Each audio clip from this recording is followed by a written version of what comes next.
Hello, this is a webinar for completing IHDA's FPPG quarterly financial and data reports. I'm David Young with Housing Action Illinois. You all know who Housing Action Illinois is and what we do.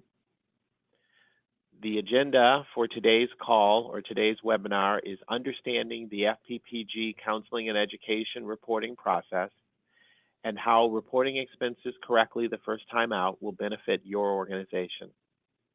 The first thing that I'd like to start with is the payment structure, and this uses an example of a $100,000 award. So at the start of the contract, IHDA presented $25,000 to this awardee, which was 25% of the contract. Once you submit your first quarterly report for $25,000, IHDA is going to hold back $5,000 or 20% of your total reimbursement amount. They'll do the same thing when you submit your second quarterly report and your third quarterly report. So there will be $15,000 that will be held back. And then when you submit your final report, that $15,000 will be released to your organization once you have completed all of the reporting and met all of the requirements for the contract. So again, you receive 25% of your contract amount upfront, and then 20% will be held for the first 3 quarterly reports. And once you submit your final report, the dollars that were held will be paid to you.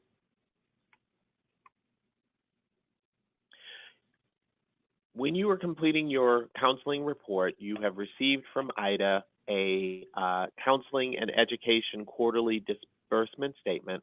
It must be included with each quarterly submission. Here is a step-by-step list of everything that you need to do. 1, be sure you have spent the money you would like to have reimbursed. So that means that if you have put money into your budget, but you have not spent it in that quarter, then you cannot ask to be reimbursed. 2, provide proof of payment, a copy of the check, and an invoice from the vendor for everything that you are requesting reimbursement for. So for example, if you ordered a computer, you want to show the copy from of the invoice from the vendor, as well as the canceled check showing that the computer has been paid for.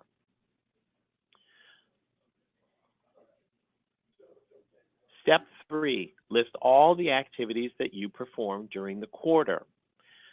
Do not include information or activities that took place prior to the quarter starting or after the quarter ends. You can only be reimbursed for activities that took place during the reporting period. 4, provide all payroll journals for staff. If you are using FPPG funds to pay for staff, then you want to make sure that you provide the payroll journals that show that your organization has actually paid its staff. Step 5, be sure to document the payroll for that quarter.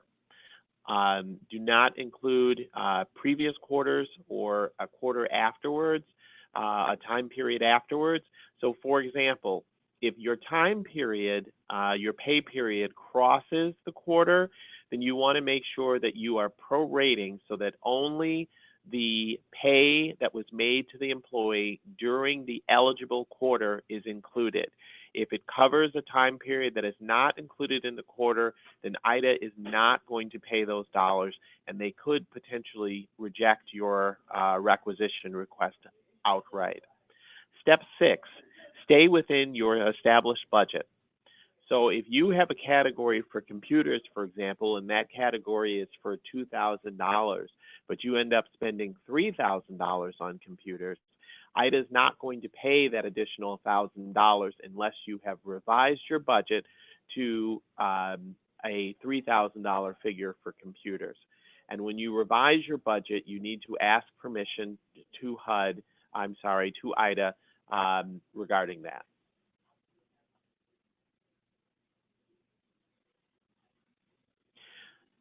Here is a copy of the sample report. On the report, you have your agency name, which you just need to select from the drop-down list. It will then automatically fill in the project number, and then you will drop down the time period or the quarter from the list. You need to add your telephone number.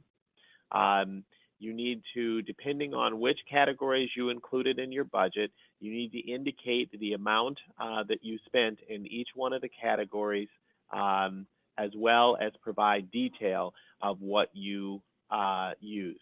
So for example, if you had personnel and salaries and you spent $5,000 on that, you would put that in the current quarter cost, and then you would explain in details that those dollars were used to pay for staff salaries during the quarter.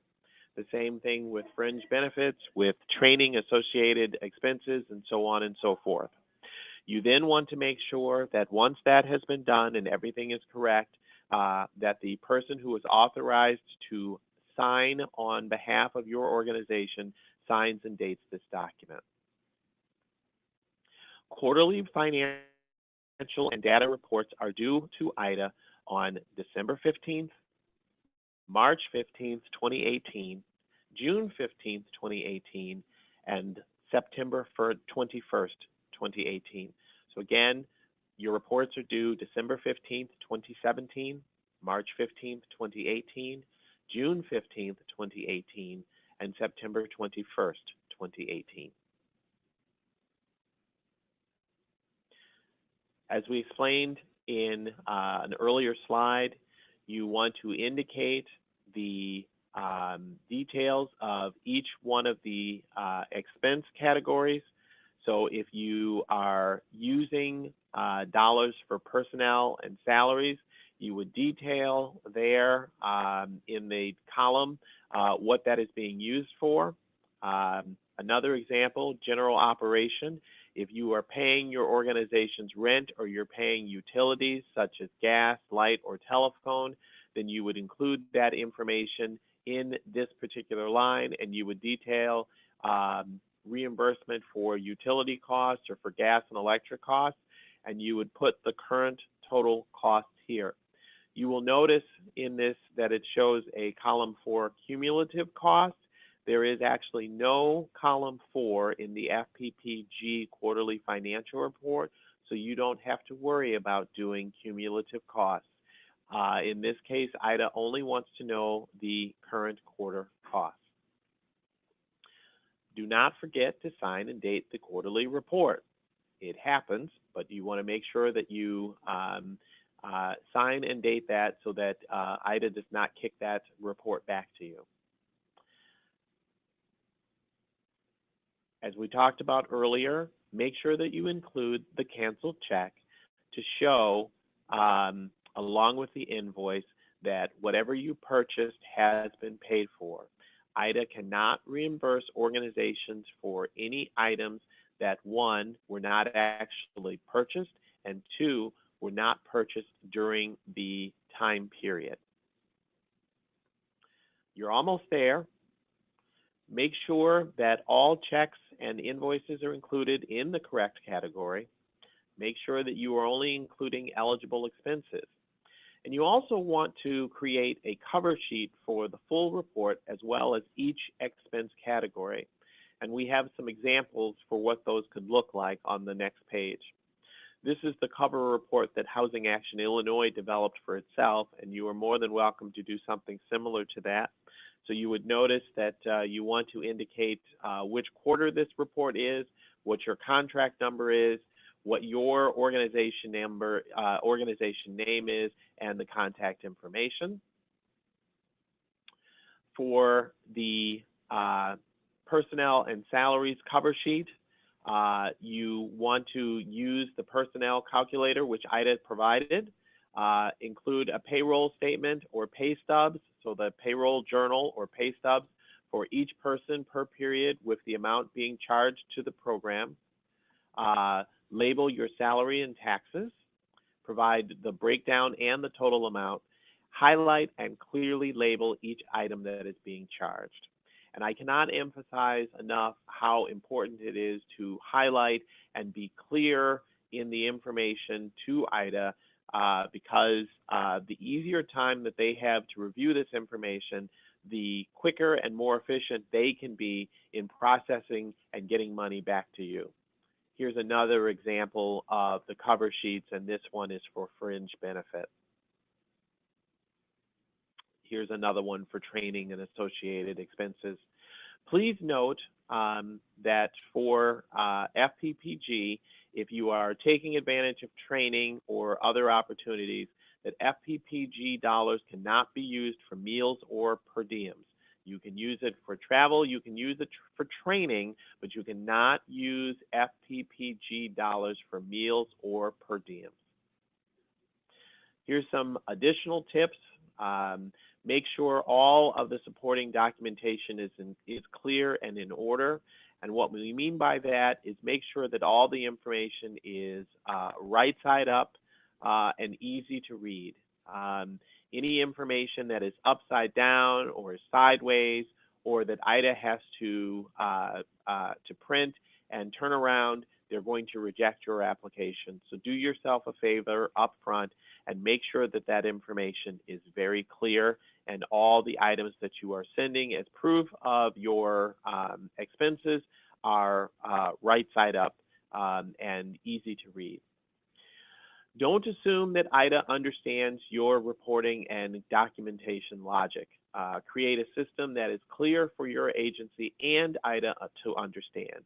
It's important because oftentimes we have one person in our organization that does this, and they develop a system, and it might be very clear to them, but it might not be clear to other persons in the office. And so, for example, if that person in the office who's been doing this is not well and is out sick when this report is due, someone else in the office might need to do it. In addition, you have the folks at IHDA that are going to be reading your report, and you want to make sure that they can understand exactly what you're doing very clearly without it involving a lot of steps. Don't spend more than your budget allows. If you need to move money, ask IHDA for permission to revise your budget. So you can send an email to fppg@ihda.org and indicate your original budget and your revised budget, and you will then receive a notice from that email address if your revised budget has been approved. And as I talked about earlier, and we really put this in because we can't emphasize enough, is make sure all supporting documentation is clear and right side up so that it's easy for the reviewers at IHDA to read it. The faster that they can go through your application and make sure that everything is okay, the faster they can turn around and get checks processed and get money wired to your account. Thank you for participating, for tuning in to this webinar. We hope that this was helpful. If you have any additional questions regarding completing your quarterly reports, feel free to contact us here at Housing Action Illinois. Thanks again for listening, and have a great day.